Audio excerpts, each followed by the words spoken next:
오늘 우리가 함께 보실 하나님의 말씀은 여호수아 20장입니다.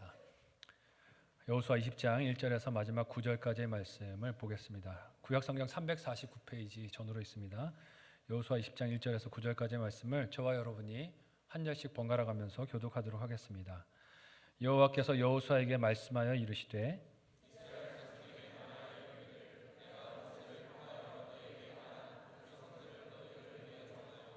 부지 중에 실수로 사람을 죽인 자를 그리로 도망하게 하라. 이는 너희를 위해 피의 보복자를 피할 곳이니라.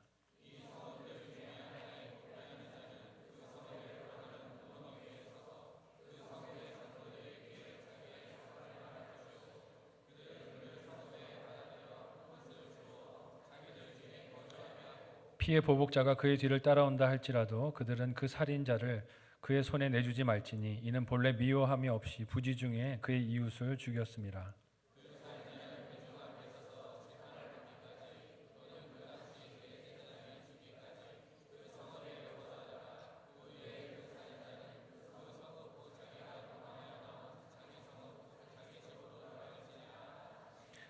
이에 그들이 납달리의 산지 갈릴리 게데스와 에브라임 산지의 세겜과 유다 산지의 기럇 아르바 곧 헤브론과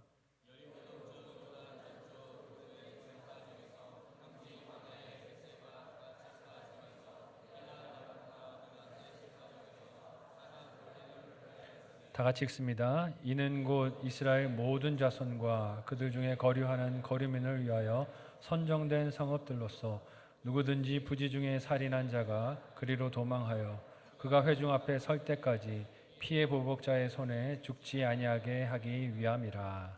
아멘. 전후 좌우로 인사 나누시겠습니다. 사랑하고 축복합니다. 사랑하고 축복합니다. 최대한 밝은 표정으로 한 번만 더 인사해 보겠습니다. 사랑하고 축복합니다. 네, 사랑하고 축복합니다. 네. 꼭 이렇게 멘트를 드려야 표정이 밝아지시는 것 같아요. 네. 함께 읽은 본문의 말씀을 가지고 도피성이라는 제목으로 말씀 나누도록 하겠습니다. 기업으로 하나님께서 지난 한 주 우리의 삶을 주셨는데 어떻게 그 한 주를 하나님이 주신 기업으로 잘 차지하셨습니까? 네, 옆 사람에게 한번 물어보겠습니다. 잘 차지하셨습니까? 찔리는 사람이 많은 것 같습니다. 예. 갈렙과 같이 하나님 말씀을 믿고 산지로 올라가서 싸우셨는지 모르겠어요. 아니면 요셉 지파들처럼 받은 땅이 좁다고 하나님이 내게 주신 것이 너무 적다고 불평하지는 않으셨습니까? 요셉 지파와 같이 불평과 원망 속에 사로잡히지 않으려면 어떻게 해야 할까요? 우리의 시선과 귀가 날마다 묵상하는 말씀에 가 있어야 할 줄로 믿습니다. 그렇지 않고 세상에 가 있으면 계속 비교하고 원망하고 불평해서 떠나지 못할 것이기 때문에 그렇습니다. 그래서 매일 말씀에 눈과 귀를 고정하고 그렇게 싸우는 이 영적 전쟁에 승리하는 저와 여러분 모두가 되시기를 예수님의 이름으로 축복합니다. 오늘 말씀은 요단강 서편의 땅 분배가 완료된 때에 하나님께서 여호수아에게 명령하신 도피성의 건립과 그 의미를 살펴보려고 합니다. 그 속에 하나님이 담아주신 은혜가 무엇인지를 한번 생각해 보려고 해요. 여러분 혹시 의도하지 않게 남에게 피해를 입힌 적이 있으십니까? 아닌 척 하셔도 있으신 줄 알아요. 네. 죄인으로 살다 보니 우리가 피해를 주기도 하고 받기도 하면서 살아갑니다. 누구나 사람이라면 살아가면서 그런 경험이 있을 수밖에 없죠. 저도 얼마 전에 그런 사고를 낸 적이 있었습니다. 운전을 하던 때였는데요. 운전을 하다가 제가 우회전을 하기 위해서 기다리면서 큰 도로와 합류하는 지점에 이렇게 대기를 하고 있었습니다. 제 앞에 차가 한 대 서 있었고 제가 뒤에 서 있었는데 이제 큰 도로에서 계속 오는 차들이 빠르게 달려오고 있는 거예요. 그래서 언제나 낄 수 있을까 하고 옆을 쳐다보고 있는데 앞차가 슬금슬금 출발하는 게 보입니다. 제가 어떻게 했을까요? 이제 가는구나. 따라가는 거죠. 옆에 차가 막 들어오는 교통량이 좀 줄어드는 걸 보고 요때 밟아서 들어가면 낄 수 있겠다 싶어서 가속 페달을 씩씩하게 밟았습니다. 밟았어요. 딱 나가는데 제 앞에서 와장창 하는 소리가 나는 겁니다. 이미 앞차가 움직이고 있었고 큰 도로로 빠져나갔다 하는 생각에 제가 앞차를 보지 않고 옆에 들어오는 교통량만 바라보면서 낄 거라고 생각하고 나가다가 앞차가 멈춘 지점에서 생각을 못하고 들이받은 거예요. 얼마나 손이 떨리던지. 예. 차에서 내렸습니다. 내리고 어쨌든 추돌한 사람이 저니까 잘못했으니까 사과를 해야 하잖아요. 그래서 내리면서 제가 무슨 생각을 했을까요? 죄인이구나. 너무 잘못했구나. 내가 피해를 입혔으니 사과를 정중하게 해야겠다. 그렇게 생각했을까요? 예. 왜 가다 마는 거야? 출발했으면 끝까지 가야지. 왜 쓰는 거야? 왜 쓰는 바람에 나로 들이받게 만드는 거야? 하는 원망이 속에서 막 짜증이 올라오는 거죠. 그래도 뒤에서 받았으니 화는 낼 수는 없고 나가서 죄송합니다. 어떻게 제가 운전하다 보니 이렇게 사고를 냈네요 하고 내렸는데 앞사람이 저에게 뭐라고 얘기를 할까요? 뽑은 지 열흘도 안 됐는데 제가 알고 받았냐고요. 알았으면 안 받았죠. 몰랐죠. 근데 내리더니 열흘도 안 된 차인데 그것도 외제차인데 이런 거에 반응이 이렇게 나오시는군요. 외제차인데 화를 그냥 불같이 내시는 거죠. 근데 제 속마음은 어떻습니까? 제가 사고를 냈는데 앞사람이 원망이 되는 것이죠. 왜 가다 말고 멈춰가지고 나를 받게 만드는 거야. 모든 것을 남 탓하는 악한 죄인의 본성이 제 안에 있다는 게 그 작은 사고에서도 느껴지는 거예요. 내리면서 어떻게 이런 사고를 나게 만드나. 앞사람을 원망했는데 사실 상대방의 입장에서 상상해 보면 어떻겠습니까? 상대방은 자다날벼락이죠. 갑자기 뒤에서 들이받쳤으니 얼마나 화가 나고 뽑은 지 열흘밖에 안 된 차니까 얼마나 아깝겠어요. 근데 찌그러지긴 제 차만 찌그러졌어요. 오히려 받은 차가 더 찌그러지더라고요. 죄인이 사람들이 살아가는 세상에서 우리는 의도의 유무를 떠나서 그것과 상관없이 피해를 주고 받으면서 살아갑니다. 저는 평생에 교통사고를 당하기만 했지 내본 적이 없거든요. 그래서 저는 사고를 안 낼 줄 알았어요. 당하기만 하고 살 줄 알았어요. 그런데 사고를 내고 보니 제가 뭘 깨달았을까요? 나도 사고를 내는구나. 딴 곳을 쳐다보다가 앞차를 이렇게 들이박을 수 있겠구나. 사고 내는 사람들만 불평하고 원망하고 어떻게 그럴 수 있는가 비판을 했는데 내가 내고 보니 그럴 수 있는 거구나 하는 것을 깨닫게 되었습니다.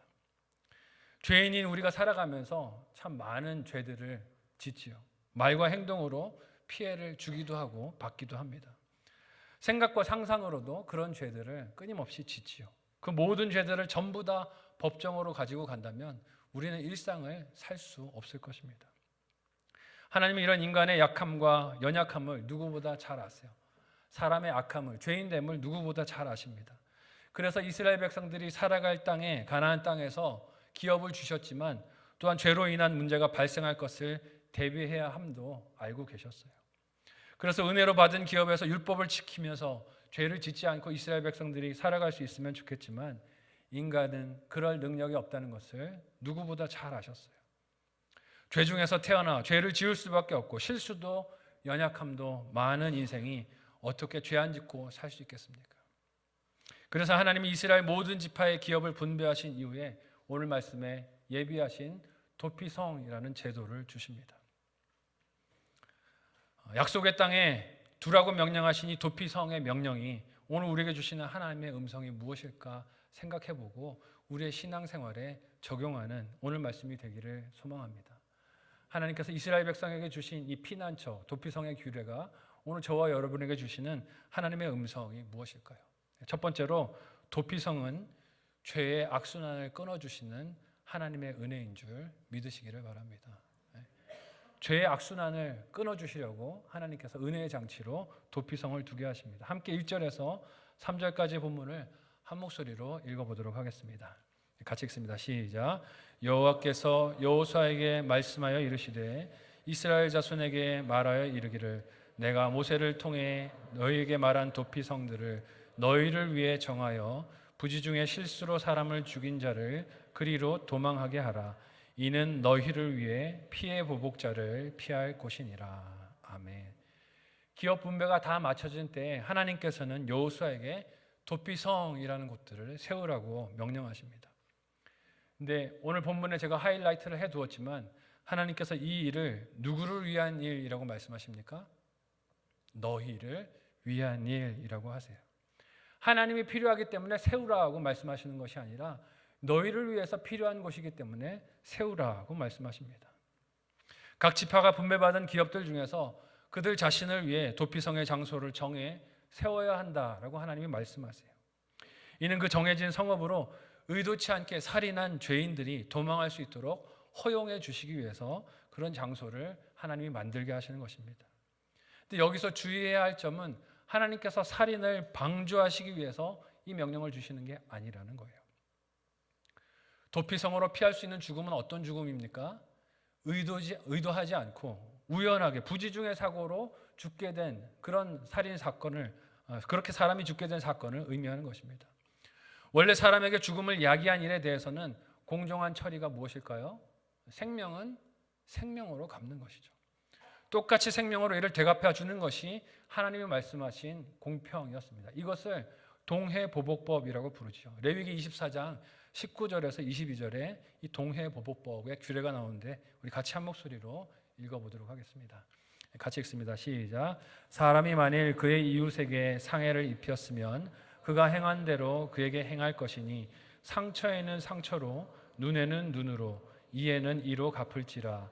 남에게 상해를 입힌 그대로 그에게 그렇게 할 것이며 짐승을 죽인 자는 그것을 물어줄 것이요 사람을 죽인 자는 죽일지니 거류민에게든지 본토인에게든지 그 법을 동일하게 할 것은 나는 너희의 하나님 여호와임이니라. 아멘. 이것이 읽은 본문이 원래 법으로 하나님께서 명령하신 죄와 그 피해 처리 방법입니다. 그런데 이론으로는 이것이 공평하고 공정인 것을 다 같이 공감을 해도 이것이 실질적인 상황에 들어가면 어떻게 됩니까? 피해를 당한 사람은 항상 내가 당한 피해가 더 크다고 느끼죠. 그래서 더 많은 것을 보상을 받아야 공정하다, 공평하다라고 생각하는 이기심이 발동하게 됩니다.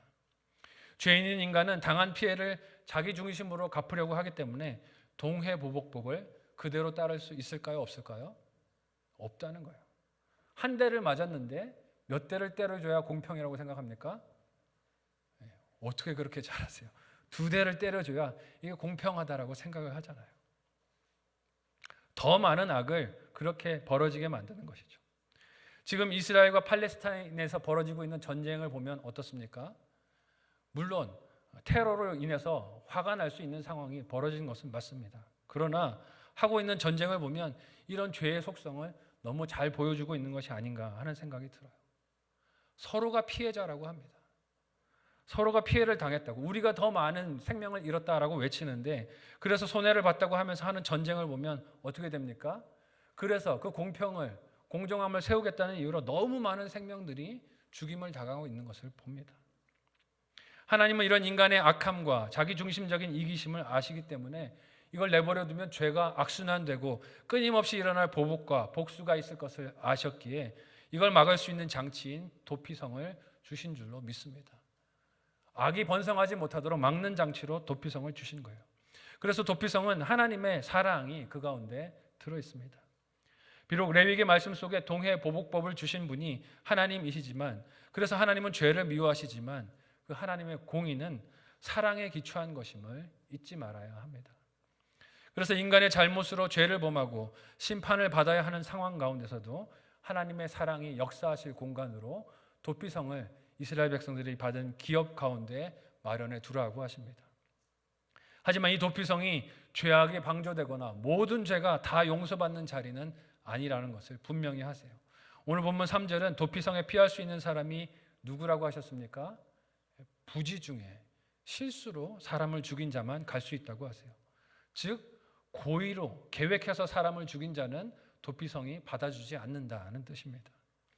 고의로 죽였다는 것은 상대를 죽일 의도를 가지고 계획해서 미움으로 자신이 마치 하나님이 된 것처럼 상대를 죽인 것을 뜻합니다.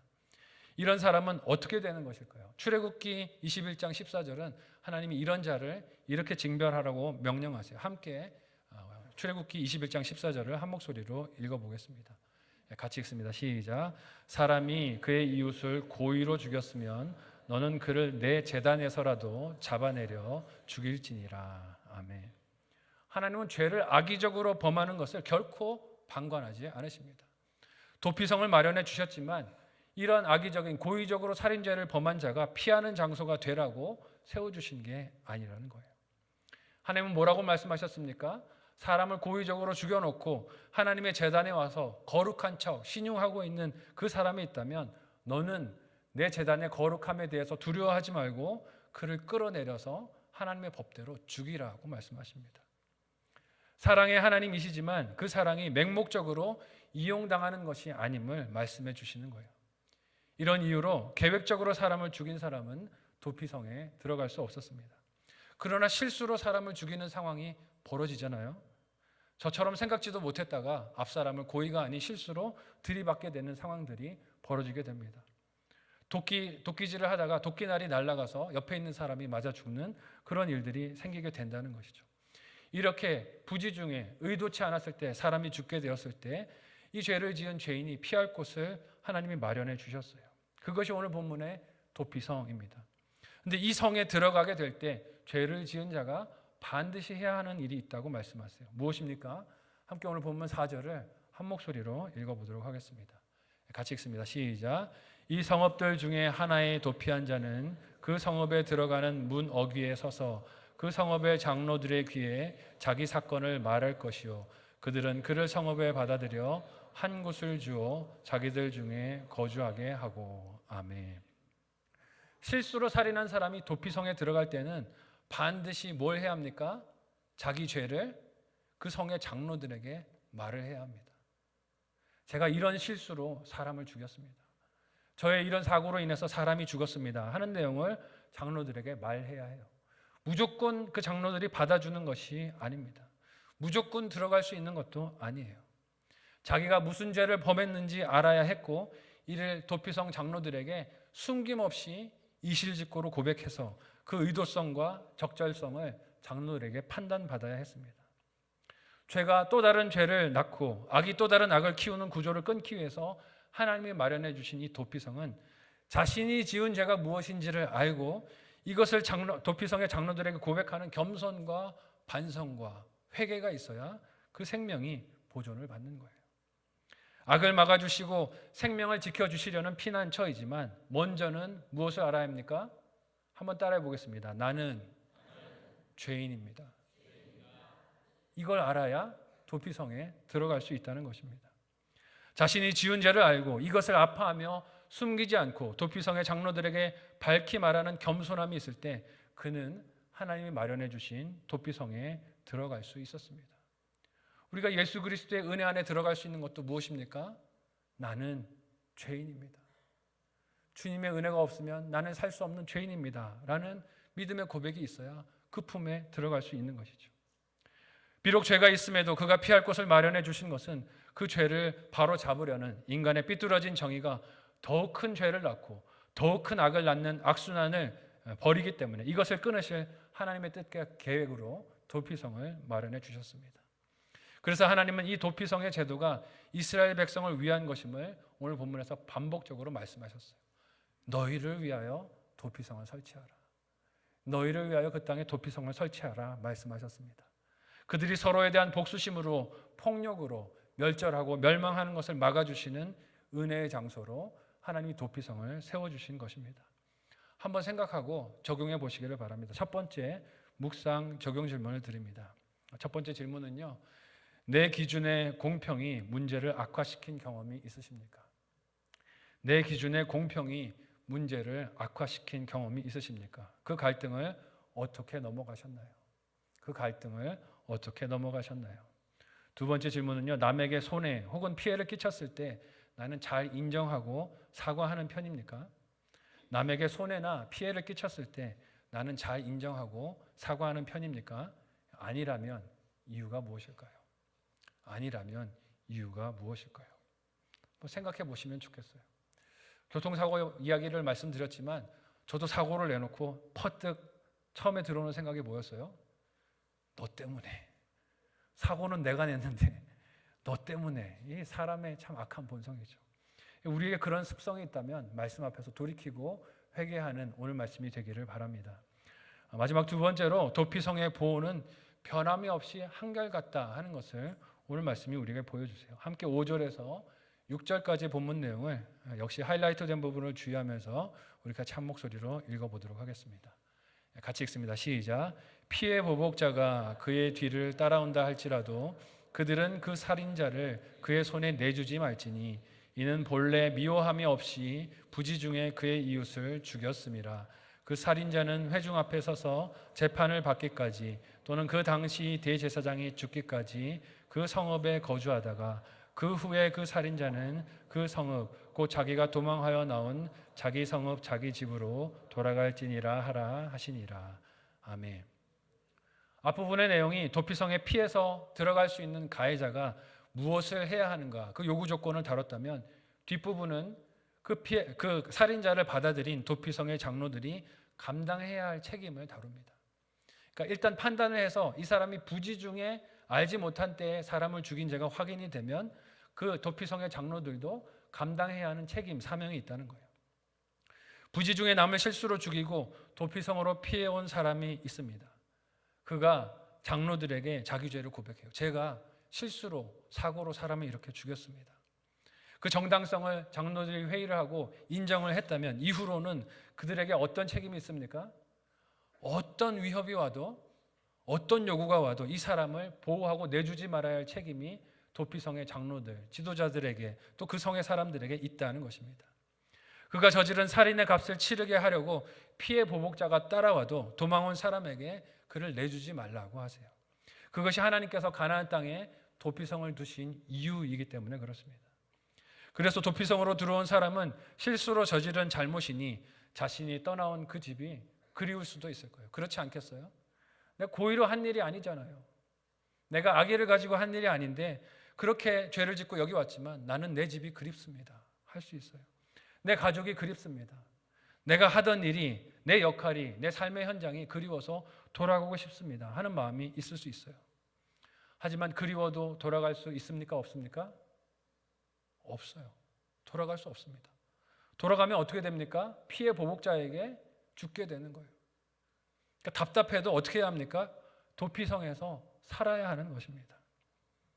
그러나 도피성으로 피한 그가 생명을 보존은 받겠지만 그 삶은, 낯선 성읍에서의 삶은 어땠을까요? 편치 않았을 거예요. 얼마나 낯설고 힘들겠습니까? 낯선 사람들의 틈바구니에서 살아가는 그 삶의 여정은 참 고단하고 괴로웠을 것입니다.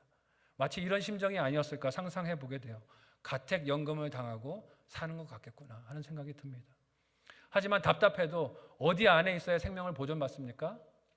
도피성 안에 있어야 하는 거예요. 그 안에 있어야만 생명을 보존받고 살 수 있습니다. 그가 다시 고향으로 돌아갈 수 있는 길은 도망온 사람이 자신의 상황을 장로들에게 고백한 것에 대해 정식으로 재판을 받는 것입니다. 정식으로 재판을 받아서 이 사람의 무죄가 판결이 나든지 그 죄의 책임을 물질로 이렇게 환산해서 결론을 받든지, 그래서 재판을 통해서 이 일이 결론이 나야만 고향으로 돌아갈 수 있는 거예요. 아니라면 다른 한 가지의 케이스는 무엇입니까? 도피성에서 그가 살다가 온 이스라엘의 대제사장이 죽으면 그제서야 그는 고향으로 돌아갈 수 있습니다. 이 이유에 대해서 성경학자들의 의견이 둘로 나뉘어요. 하나는 대제사장이 죽는 것이 시대가 바뀌고 새 시대가 도래하는 것을 상징하는 것이기에 사면해 주는 의미가 있을 것이다 해석하는 사람이 있고요. 또 다른 한 가지는 대제사장의 역할이 무슨 역할입니까? 온 백성의 죄를 지고 대속해서 하나님께 용서를 받는 역할을 한 것이니 하나님께 속죄받도록 하는 희생제도의 대표였기 때문에 그의 죽음이 부지 중에 살인한 자의 죄를 대신 짊어지고 대속한 것입니다 라는 견해가 있어요. 근데 저는 두 번째가 더 성경적이고 타당해 보인다는 생각이 듭니다. 왜냐하면 이 대제사장의 규례가 결국 누구를 상징하는 것입니까? 영원한 대제사장이 되시는 예수님을 예표하는 것이기 때문에 그렇습니다. 그런 면으로 보면 이 대제사장의 죽음이 도피성으로 피한 가해자의 죄를 명쾌하시는 하나님의 은혜와 연결되어 있음을 봅니다. 어느 이유가 되었든지 간에 도피성에 일단 들어와 생명을 보존받은 죄인은 절대로 남에게 내어줄 수 없습니다. 그 성의 절대적인 보호 아래 생명을 지킬 수가 있어야 한다고 말씀하세요. 이 사람의 생명을 지키는 일에 도피성은 타협이 있습니까? 없습니까? 없습니다. 절대로 타협이 없어요. 이런 도피성이 우리의 주가 되시고 피난처가 되시는 예수님을 보여주는 표지판인 줄 믿으시기를 바랍니다. 내어준 바가 있습니까? 없습니까? 없다는 것입니다.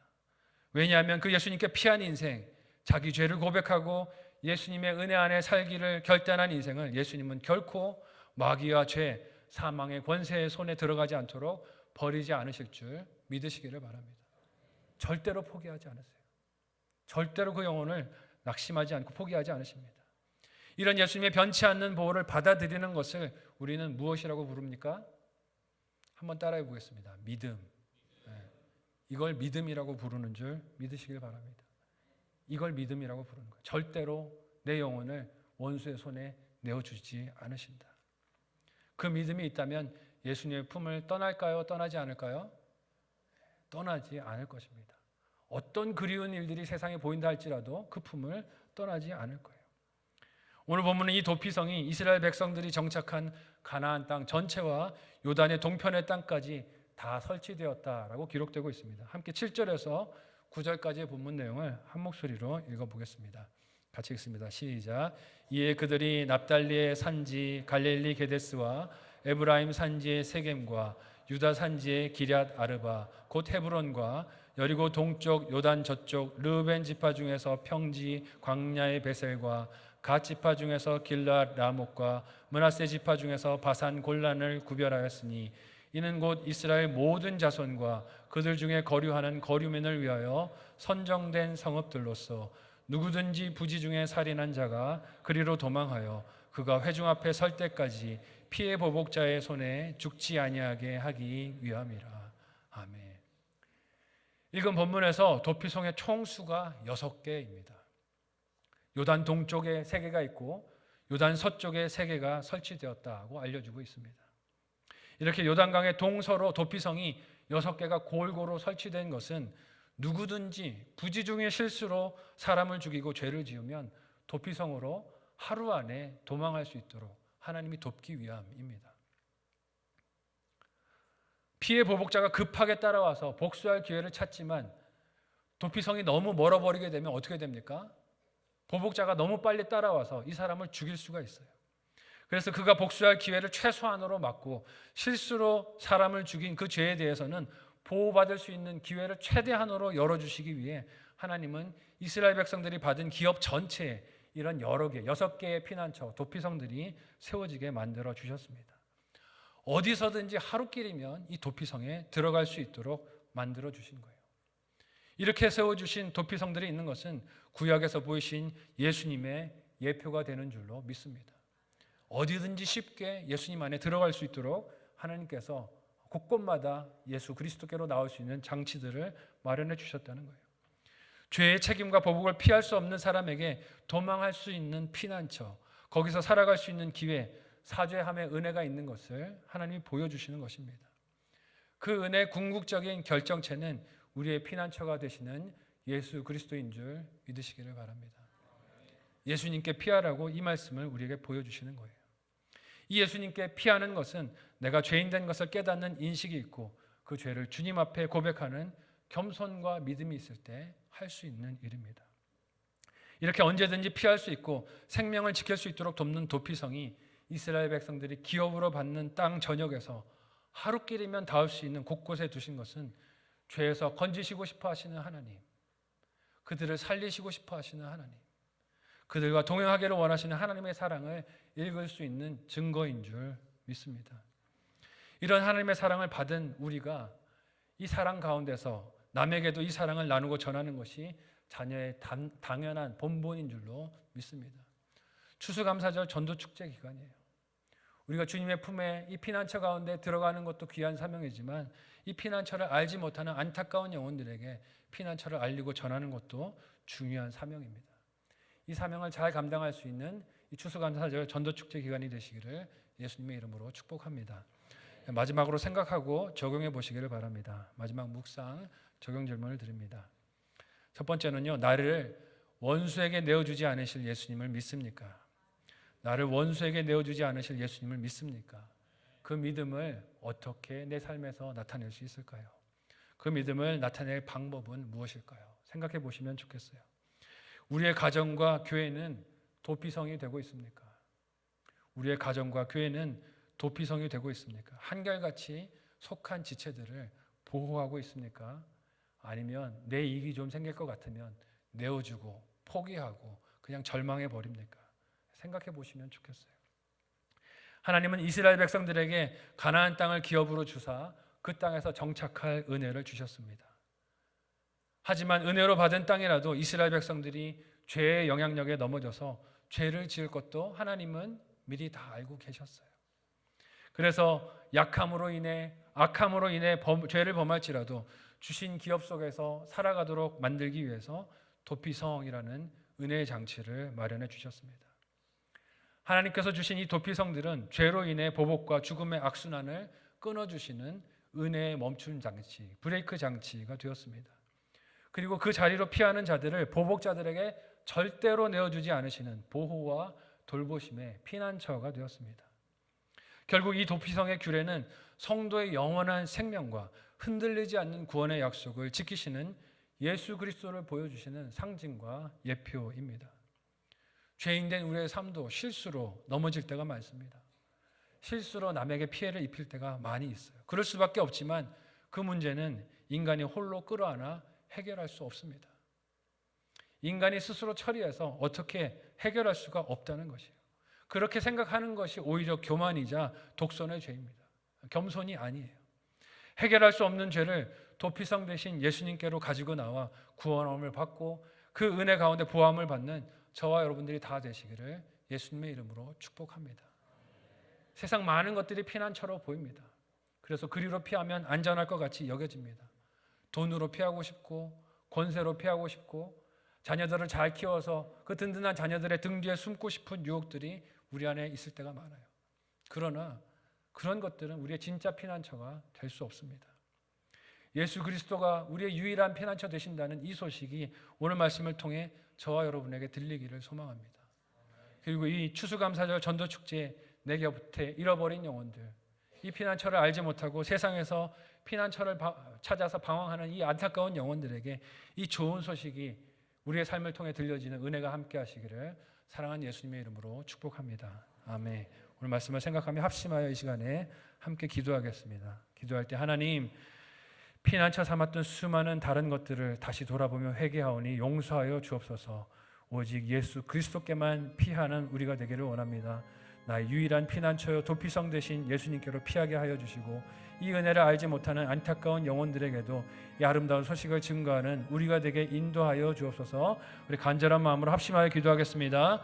하나님 은혜를 감사합니다. 우리를 사랑하셔서 예수님 우리의 도피성이 되어주시고 죄인이며 날마다 하나님 남에게 피해를 끼치고 또 피해를 받으며 죄 가운데 살아가는 인생이지만 우리의 피난처 되어주신 주님께로 피하라고 오늘 말씀을 들려주시니 감사합니다. 세상 많은 것들이 우리의 피난처가 아님을 분별하여 깨닫게 하여 주시고 오직 주님께만 피하는 우리가 되게 도와주옵소서.